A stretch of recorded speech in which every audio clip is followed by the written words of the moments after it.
મુખ્ય સેવિકાની ભરતી આવી ગઈ છે ત્યારે મુખ્ય સેવિકાની જગ્યાને લગતું ટેકનિકલ જ્ઞાનના 100 ગુણ હોય છે. ખૂબ જ મોટો આ મુદ્દો છે. તો તેના ટોપ 500 MCQ આપણે લઈને આવ્યા છીએ, જેનો આ પાર્ટ 3 છે. આની પહેલાં 2 પાર્ટ અપલોડ થયેલા છે. જોવાના બાકી હોય તો એ પણ જોઈ લેજો. આવનાર પરીક્ષા માટે તમને 100% મદદરૂપ થશે આ બધા વિડીયો. તો જોઈએ. જનની શિશુ સુરક્ષા કાર્યક્રમ અંતર્ગત બીમાર નવજાત શિશુને કેટલા દિવસ સુધી મફત સારવાર મળે છે? 30 દિવસ સુધી મફત સારવાર મળે છે જનની શિશુ સુરક્ષા કાર્યક્રમ અંતર્ગત. બાળકના જન્મ પછી 24 કલાકમાં ક્યુ વિટામિન આપવાથી રક્તસ્રાવનું જોખમ ઘટે છે? જવાબ આવશે વિટામિન કે. ઇન્જેક્શન દ્વારા આપવામાં આવે છે. ICDSના કયા રજિસ્ટરમાં આંગણવાડીના સાધન સામગ્રી અને ફર્નિચરની નોંધ હોય છે? જવાબ આવશે ડેડ સ્ટોક રજિસ્ટરમાં આ બધી નોંધ હોય છે. કિશોરીઓને અઠવાડિયે લોહ તત્વની એક ભૂરી ગોળી કયા વારે આપવાની જોગવાઈ છે? બુધવારે આપવાની જોગવાઈ છે, શાળાઓમાં અને આંગણવાડી બંનેમાં. પ્રોટીન શબ્દ સૌપ્રથમ કોણે આપ્યો હતો? પ્રોટીન શબ્દ છે તે સર્વપ્રથમ જે બર્જેલિયસે આપ્યો હતો. તમે અહીં ફોટોમાં પણ જોઈ શકો. આંગણવાડીમાં બાળકોને રમતગમત દ્વારા શિક્ષણ આપવાની પદ્ધતિને શું કહેવાય છે? તો તેને પ્લે વે પદ્ધતિ કહેવાય છે. Play way method. બાળકના શરીરમાં પાણીનું પ્રમાણ કેટલા ટકા હોય છે? તો 70 થી 75% પાણીનું પ્રમાણ હોય છે. વધારે પડતા વિટામિન લેવાથી થતી ઝેરી અસરને શું કહેવાય છે? આનો જવાબ જોઈએ તે પહેલાં વિડીયો પસંદ આવી રહ્યો હોય તો લાઇક અવશ્ય કરી દેજો અને જવાબ આવડતો હોય તો કમેન્ટ બોક્સમાં જવાબ પણ આપતા જજો. સાચો જવાબ છે હાઇપર વિટામિનોસિસ કહેવાય છે. સગર્ભા માતાને જો એડેમા એટલે કે પગમાં સોજાની સાથે બ્લડ પ્રેશર વધુ હોય તો તેને કઈ સ્થિતિ કહેવાય? તો તેને પ્રી એક્લેમ્પ્સિયા કહેવાય. શું કહેવાય? પ્રી એક્લેમ્પ્સિયા. ફૂડ ફોર્ટિફિકેશન એટલે શું? ફૂડ ફોર્ટિફિકેશન જવાબ આવશે ખોરાકમાં પોષક તત્વો ઉપરથી ઉમેરવા, જેમ કે મીઠામાં આયોડિન. બાળકના શારીરિક માપનમાં એલ શું સૂચવે છે? એલ લખેલો હોય તો લેન્થ એટલે કે લંબાઈ સૂચવે છે. BCGની રસી કયા રોગના અટકાવ માટે છે? BCG ક્ષય એટલે કે TB ટ્યુબરક્યુલોસિસ એનું પૂરું નામ થાય છે, એ પણ યાદ રાખજો, પૂછાય છે. તો BCG છે તે ક્ષય માટે હોય છે. 1 થી 3 વર્ષના બાળકની ઊંચાઈ દર વર્ષે સરેરાશ કેટલા સેન્ટીમીટર વધે છે? સરેરાશ 8 થી 10 સેન્ટીમીટર વધે છે. ગ્રોથ ચાર્ટમાં લાલ રંગનું નિશાન શું સૂચવે છે? ગંભીર ઓછું વજન સૂચવે છે. આંગણવાડી કાર્યકરને રજા મંજૂર કરવાની સત્તા કોની પાસે છે? મુખ્ય સેવિકા અને CDPO પાસે છે. રજા લેવી હોય તો કોની પાસે લઈ શકે? મુખ્ય સેવિકા અને CDPO પાસેથી આંગણવાડી કાર્યકર છે તે રજા લઈ શકે. સૂર્યપ્રકાશમાંથી ક્યુ વિટામિન મળે છે? તેમાંથી વિટામિન D મળે છે.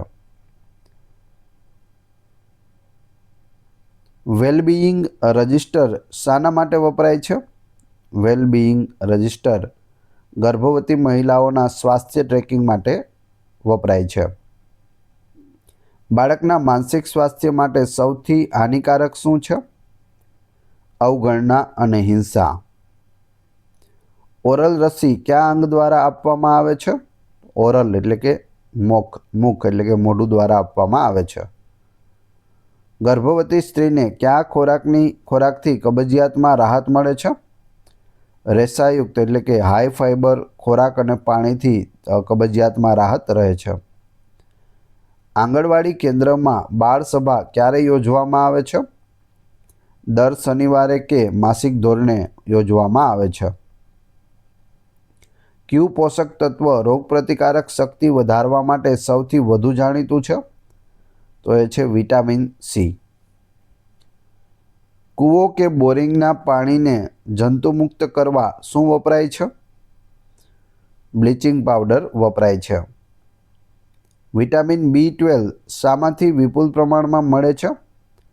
પ્રાણીજન્ય ખોરાક જેમ કે દૂધ, ઈંડા અને માંસમાંથી વિટામિન B12 મળે છે. મમતા કાર્ડ પર LH શું દર્શાવે છે? જવાબ આવશે ધાત્રી માતા, લેક્ટેટિંગ મધર અથવા તો હેલ્થ.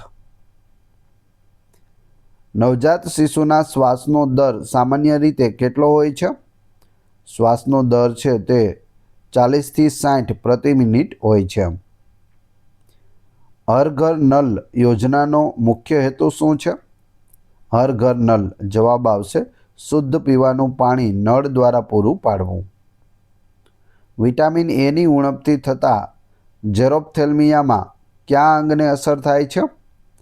આંખને અસર થાય છે. આંખને લગતો રોગ છે જેરોપ્થેલ્મિયા. શેનાથી થાય છે? તો વિટામિન એની ઉણપથી થાય છે. 1000 ગ્રામ એટલે કે 1 કિલો પ્રોટીનમાંથી આશરે કેટલી ઉર્જા મળે છે? 4000 કેલેરી મળે છે. આશા વર્કરનું પૂરું નામ શું છે? ASHA આશા. આશા વર્કરનું પૂરું નામ જવાબ આવશે accredited social health activist, option A. સગર્ભા અવસ્થામાં કઈ દવા ગર્ભપાતનું જોખમ વધારી શકે છે? તો એ છે પેઇન કિલર. ડૉક્ટરની સલાહ વગર લેવી જોઈએ નહીં, નહીંતર ગર્ભપાત થઈ શકે. કયા રોગમાં બાળકના ગાલ પર સોજો આવે છે? ગાલ સોજી જાય તો જવાબ આવશે ગાલપચોડિયું, ઓપ્શન B. આંગણવાડીમાં પૂર્વ પ્રાથમિક શિક્ષણના કીટમાં કઈ વસ્તુ હોય છે? તો તેમાં રમકડા અને ચિત્રપોથી હોય છે. કાર્બોદિતનું પાચન શરીરમાં ક્યાંથી શરૂ થાય છે? મુખ એટલે કે લાર દ્વારા શરૂ થાય છે. નેશનલ ઇમ્યુનાઇઝેશન શેડ્યુલ મુજબ બાળકને વિટામિન એનો બીજો ડોઝ ક્યારે અપાય છે? તો બીજો ડોઝ છે તે 18 માસ એટલે કે 1.5 વર્ષનું બાળક થાય ત્યારે આપવામાં આવે છે. પ્રથમ ડોઝ ક્યારે અપાય? તો 9 મહિનાએ આપવામાં આવે છે. બાળક 9 માસનું થાય તો પ્રથમ ડોઝ, 18 માસનું થાય તો બીજો ડોઝ. સગર્ભા સ્ત્રીના આહારમાં કયો પદાર્થ ન્યુરલ ટ્યુબના વિકાસમાં અવરોધ છે? તો જવાબ આવશે આલ્કોહોલ એટલે કે દારૂ. કયું વિટામિન ગરમીથી સૌથી જલ્દી નાશ પામે છે? Vitamin C. ગરમ કરતાં તુરંત જ નાશ પામે છે. મુખ્ય સેવિકાએ આંગણવાડી કાર્યકરના કયા રજિસ્ટર પર સહી કરવી ફરજિયાત છે? તો એ છે રજિસ્ટર નંબર 1 થી 11 તમામ મહત્વના રજિસ્ટર પર સાઇન હોય છે. બાયોટીન એ કયા વિટામિનનું નામ છે? બાયોટીન એ વિટામિન B7Hનું નામ છે. આંગણવાડીમાં બાળકોને નાસ્તો કયા સમયે આપવામાં આવે છે? નાસ્તો છે તે સવારે આંગણવાડીના કામકાજના કલાકો દરમિયાન આપવામાં આવે છે. જો માતાને એઇડ્સ હોય તો બાળકને તે કઈ રીતે થઈ શકે? તો જવાબ આવશે ઉપરના તમામ. એટલે કે ગર્ભાવસ્થા દરમિયાન પણ થઈ શકે, પ્રસૂતિ સમયે પણ થઈ શકે અને સ્તનપાન દ્વારા પણ એઇડ્સ થઈ શકે છે. બાળકોમાં મરાસ્મસ અને ક્વાશિયોરકોરને રોકવા શું આપવું જોઈએ? તો જવાબ આવશે સમતોલ આહાર આપવો જોઈએ, પ્રોટીન અને કેલરી યુક્ત. જનની સુરક્ષા યોજના કયા વર્ષમાં શરૂ થઈ હતી? જનની સુરક્ષા યોજના 2005માં શરૂ થઈ હતી. સ્ટેડિયોમીટરનો ઉપયોગ આંગણવાડીમાં શું માપવા થાય છે? તો જવાબ આવશે ઊંચાઈ. 2 વર્ષથી મોટા બાળકો માટે સ્ટેડિયોમીટરનો ઉપયોગ થાય છે. પૂર્ણા કાર્ડનો રંગ કેવો હોય છે? પૂર્ણા કાર્ડનો રંગ ગુલાબી હોય છે, જે કિશોરીઓ માટે છે. સગર્ભા માતાને હિપેટાઇટિસ બીની રસી કયા હેતુ માટે અપાય છે? હિપેટાઇટિસ બી રસી જવાબ આવશે કમળો અને લીવરના રોગ સામે રક્ષણ આપવા માટે અપાય છે. એમ્યુએસી ટેપમાં લાલ રંગ શું સૂચવે છે અથવા દર્શાવે છે? બાળક અતિ કુપોષિત છે, ડેન્જર ઝોનમાં છે તેવું દર્શાવે છે લાલ રંગ. કયા પોષક તત્વની ઉણપથી વાળ ખરવાની સમસ્યા સર્જાય છે? જવાબ આવશે વિટામિન B7 અને પ્રોટીનની ઉણપથી વાળ ખરે છે. આંગણવાડીમાં કિશોરીઓ માટે કયો દિવસ ઉજવાય છે? તેના માટે પૂર્ણા દિવસ અથવા કિશોરી દિવસ માસિક ધોરણે ઉજવવામાં આવે છે. મુખ્ય સેવિકાનું મુખ્ય મથક સામાન્ય રીતે ક્યાં હોય છે? તો તેનું મુખ્ય મથક તાલુકા પંચાયત, ઘણી વખત ઘટક કક્ષાએ પણ હોઈ શકે છે. કાર્બોહાઈડ્રેટના મુખ્ય સ્ત્રોત ક્યાં છે? આનો જવાબ જોઈએ તે પહેલાં હું તમને જણાવી દઉં કે આની PDF પણ તમને પ્રોવાઈડ કરાવવામાં આવશે. છેલ્લે તમને એ જણાવવામાં આવશે. એ પ્લસ આની ટેસ્ટ પણ છેલ્લે લેવામાં આવશે. અહીં સાચો જવાબ છે અનાજ, જેમાં ઘઉં, ચોખા, મકાઈ અને ખાંડનો સમાવેશ થાય છે. સગર્ભા માતાને પ્રીનેટલ વિઝિટ દરમિયાન કયા ટેસ્ટ કરવામાં આવે છે? જવાબ આવશે ઉપરના તમામ, એટલે કે વજન અને બ્લડ પ્રેશર, પેશાબની તપાસ, હિમોગ્લોબિનની તપાસ.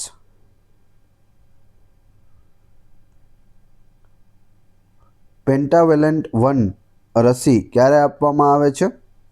પેન્ટાવેલેન્ટ 1 જવાબ આવશે 6 અઠવાડિયે આપવામાં આવે છે. આંગણવાડીમાં ગ્રોથ ચાર્ટ પર બાળકની ઉંમર કઈ ધરી પર દર્શાવવામાં આવે છે? આડી ધરી પર દર્શાવવામાં આવે છે. વિટામિન B5નું રાસાયણિક નામ શું છે? પેન્ટોથેનિક એસિડ વિટામિન B5નું રાસાયણિક નામ. નવજાત શિશુના નાળમાં કેટલી ધમની અને શિરા હોય છે? તો જવાબ આવશે 2 ધમની અને 1 શિરા હોય છે. રસીકરણ એ કેવા પ્રકારનું અટકાવ છે? પ્રાથમિક એટલે કે પ્રાઇમરી અટકાવ છે. ખોરાક રાંધવાથી કયા વિટામિનનો સૌથી વધુ નાશ થાય છે? વિટામિન Cનો.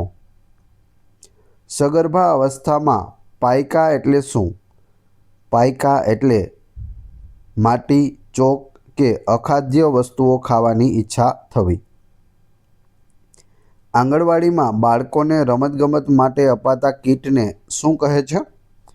તો તેને PSE કીટ કહે છે. Pre school education kit. PSE પૂરું નામ પણ યાદ રાખજો, પ્રી સ્કૂલ એજ્યુકેશન કીટ. પોષણ ટ્રેકર એપ્લિકેશનમાં કયા લાભાર્થીની વિગત લાલ રંગમાં દેખાય તો તે ગંભીર છે? જવાબ આવશે SAM બાળક, અતિ કુપોષિત બાળક. સગર્ભા માતાને દરરોજ કેટલા ગ્રામ પ્રોટીનની જરૂર હોય છે? દરરોજ 78 થી 80 ગ્રામ સામાન્ય કરતાં વધુ પ્રોટીનની જરૂર હોય છે. બાળકના જન્મ સમયે માથાનો ઘેરાવો તેના છાતીના ઘેરાવા કરતાં કેવો હોય છે? તો માથાનો ઘેરાવો છે તે મોટો હોય છે, આશરે 3 સેન્ટીમીટર વધુ હોય છે. છાતી કરતાં માથું મોટું હોય છે. કયા રોગમાં બાળકની લાળ ગ્રંથિમાં સોજો આવે છે? લાળ ગ્રંથિમાં સોજો ગાલપચોડિયુંમાં આવે છે. માતૃવંદના યોજનામાં કુલ કેટલી સહાયની રકમ મળે છે? માતૃવંદના યોજનામાં 5000 મળે છે. બીજા બાળક માટે જો દીકરી હોય તો 6000 આપવામાં આવે છે. પ્રથમ બાળક માટે 5000. વિટામિન Aની રસી કયા રોગના અટકાવ માટે ખૂબ જ અસરકારક છે? જવાબ આવશે ઓરીના ગૂંચવાડા અને અંધાપો માટે વિટામિન A. મિશન ઇન્દ્રધનુષમાં કઈ રસીનો સમાવેશ થતો નથી? મિશન ઇન્દ્રધનુષમાં કોરોનાની રસીનો સમાવેશ થતો નથી. તેમાં ઓરી, પોલિયો અને ધનુર્વાનો સમાવેશ થાય છે. સગર્ભા સ્ત્રીને ફોલિક એસિડની ગોળી ક્યારે શરૂ કરાવવી જોઈએ? ગર્ભધારણના પ્રથમ 3 માસમાં શરૂ કરાવવી જોઈએ. આંગણવાડીમાં THR એટલે શું? THR જવાબ આવશે take home ration. Take home ration. મુખ્ય સેવિકાએ આંગણવાડીના કામકાજનું નિરીક્ષણ કરી કયા સ્તરે અહેવાલ આપવાનો હોય છે? મુખ્ય સેવિકા આંગણવાડીમાં આવે, કામકાજનું નિરીક્ષણ કરે, પરંતુ તે રિપોર્ટ ક્યાં કરે છે? તો તે CDPOને રિપોર્ટ કરે છે તાલુકા કક્ષાએ. બાળકની લંબાઈ માપવા માટે ઇન્ફેન્ટોમીટર પર બાળકને કઈ રીતે સુવડાવવું જોઈએ? સીધું ચતું સુવડાવવું જોઈએ. વિટામિન B2નું રાસાયણિક નામ શું છે? વિટામિન B2 રિબોફ્લેવિન છે. સ્તનપાન કરાવતી માતાને 0 થી 6 માસ દરરોજ કેટલા મિલી દૂધ ઉત્પાદન માટે વધારાના પોષણની જરૂર પડે છે? 600 થી 800 મિલી. રસીકરણ પત્રકમાં PCV રસી કયા રોગ સામે રક્ષણ આપે છે?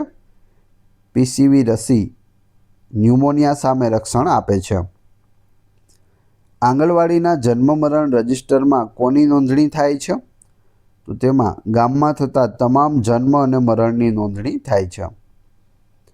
કયું વિટામિન લોહીમાં કેલ્શિયમના સ્તરને જાળવી રાખવામાં મદદ કરે છે? તો એ છે વિટામિન D, ઓપ્શન બી.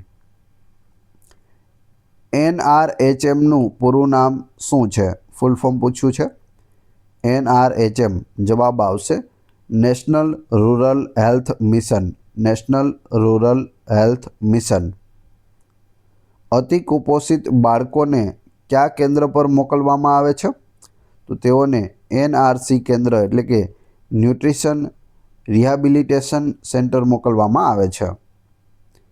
1 ગ્રામ મિશ્રિત આહારમાંથી પ્રોટીન દ્વારા કેટલી ઉર્જા મળે છે? 4 કેલેરી મળે છે. આંગણવાડી હેલ્પરના મુખ્ય કાર્યોમાં શું આવે છે? ઉપરના તમામ આવે છે. આંગણવાડી હેલ્પર જવાબ આવશે બાળકોને તેડી લાવવા અને કેન્દ્રની સફાઈ કરવી, નાસ્તો બનાવવો, નાના બાળકોને સંભાળવા. સગર્ભા માતાના ખોરાકમાં આયોડિનની ઉણપથી બાળકને કઈ ખામી થઈ શકે? બાળકને મતિમંદતા અને બહેરાશ આવી શકે. પેન્ટાવેલેન્ટ 3 રસી કેટલા અઠવાડિયે આપવામાં આવે છે? 14 અઠવાડિયે આપવામાં આવે છે. બાળકોમાં ઝીંકની ઉણપથી કયો રોગ થવાની શક્યતા વધી જાય છે? ઝીંકની ઉણપથી ડાયેરિયા એટલે કે ઝાડા થવાની શક્યતા વધી જાય છે. રસીકરણ વખતે એડી સિરિંગનો ઉપયોગ શા માટે થાય છે? એડી સિરિંગનો ઉપયોગ એક જ વાર ઉપયોગ કરવા માટે થાય છે. મુખ્ય સેવિકાએ અઠવાડિયામાં કેટલા દિવસ ફિલ્ડ મુલાકાત એટલે કે નિરીક્ષણ કરવું જોઈએ અથવા ફિલ્ડ મુલાકાત લેવી જોઈએ? 2 થી 3 દિવસ હોય છે અઠવાડિયામાં. કયું વિટામિન રેન્ડમ બ્લીડિંગ એટલે કે રક્તસ્રાવને રોકવામાં મદદ કરે છે? તો એ છે વિટામિન K. મિશન બાલમ સુખમ ગુજરાતમાં કયા હેતુ માટે ચલાવવામાં આવે છે? મિશન બાલમ સુખમ જવાબ આવશે કુપોષણ મુક્ત ગુજરાત માટે ચલાવવામાં આવે છે. બાળકના ગ્રોથ ચાર્ટમાં જો રેખા સીધી રહે, વધે નહીં તો તે શું સૂચવે છે? વિકાસ અટકી ગયો છે, વજનમાં વધારો થતો નથી. માતાના દૂધમાં કયા ખનિજ તત્વનું પ્રમાણ ઓછું હોય છે? તો લોહ તત્વનું પ્રમાણ ઓછું હોય છે. આંગણવાડીમાં મમતા દિવસની ઉજવણી માટે કયો વાર નક્કી થયેલ છે? બુધવાર નક્કી થયેલ છે. નવજાત શિશુને સ્નાન ન કરાવવા પાછળનું મુખ્ય કારણ શું છે? ઠંડી લાગવાથી હાઇપોથર્મિયા થઈ શકે તેનાથી બચવા માટે હોય છે. વિટામિન B1નું રાસાયણિક નામ શું છે? વિટામિન B1નું રાસાયણિક નામ થાઇમીન છે. સગર્ભા માતાને કયા પ્રકારના ઇન્જેક્શન આપવાની મનાઈ હોય છે? જીવંત રસી એટલે કે લાઈવ વેક્સિન જેમ કે ઓરી એ આપવાની મનાઈ હોય છે. બાલ શક્તિ પેકેટનો ઉપયોગ કયા વય જૂથ માટે થાય છે? 6 માસથી 3 વર્ષના બાળકો માટે બાલ શક્તિ પેકેટનો ઉપયોગ થાય છે. આશા કાર્યકર કોના નિયંત્રણ હેઠળ કામ કરે છે? આશા કાર્યકર છે તે આરોગ્ય વિભાગ હેઠળ કામ કરે છે. PHC અથવા CHC હેઠળ કામ કરે છે. બાળકના નખમાં જો પાંડુ રોગ હોય તો કેવા દેખાય છે? સફેદ અને ચમચી આકારના દેખાય છે. કયો ખોરાક પ્રોટીનનો સૌથી ઉત્તમ શાકાહારી સ્ત્રોત છે? તો એ છે કઠોળ, સોયાબીન, મગ અને દાળ વગેરે. આંગણવાડીમાં વજન કાંટો દર વખતે ઉપયોગ કરતા પહેલાં શું ચેક કરવું જોઈએ? તો કાંટામાં 0 પર છે કે નહીં તે ચેક કરવું જોઈએ. કિશોરી શક્તિ યોજના કોના વિકાસ માટે છે? અપરિણિત કિશોરીઓ માટે છે કિશોરી શક્તિ યોજના. મુખ્ય સેવિકાની નિમણૂક કયા વિભાગ દ્વારા કરવામાં આવે છે? તો તેની નિમણૂક છે તે મહિલા અને બાળ વિકાસ વિભાગ દ્વારા કરવામાં આવે છે. હવે તમારી ટેસ્ટ, જે આપણે વિડીયો જોયો તેમાંથી તમને અહીં પ્રશ્નો પૂછવામાં આવે છે, જેનો જવાબ તમારે કોમેન્ટ બોક્સમાં આપવાનો છે, જેથી તમને ખ્યાલ આવે આવો પ્રશ્ન પૂછાય તો તમને જવાબ આવડે છે કે નહીં. એ પછી આપણે PDF વિશે પણ વાત કરીશું. એક પ્રશ્ન, પ્રોટીન શબ્દ સૌપ્રથમ કોણે આપ્યો હતો? 4 ઓપ્શન આપેલા છે, ફોટો પણ આપેલો છે. તમને જવાબ આવડતો હોવો જોઈએ, કેમ કે આગળ આપણે જોઈ ગયા છીએ. આ વિડીયોની ફ્રી PDF ટેલિગ્રામ અને વોટ્સઅપ ગ્રુપમાં મળી જશે. બંનેની લિંક ડિસ્ક્રિપ્શનમાં આપેલી છે. વિડીયો પસંદ આવ્યો હોય તો લાઇક, કોમેન્ટ, શેર અને સબસ્ક્રાઈબ કરવાનું ના ભૂલશો. આ ચેનલ ઉપર ઘણા બધા વિડીયો અવેલેબલ છે. તમે ચેનલના નામ પર ક્લિક કરી વિડીયોમાં જઈ બધા જ લેટેસ્ટ વિડીયો જોઈ શકો છો. મળીએ છીએ નવા વિડીયોમાં. જય હિન્દ, જય ભારત.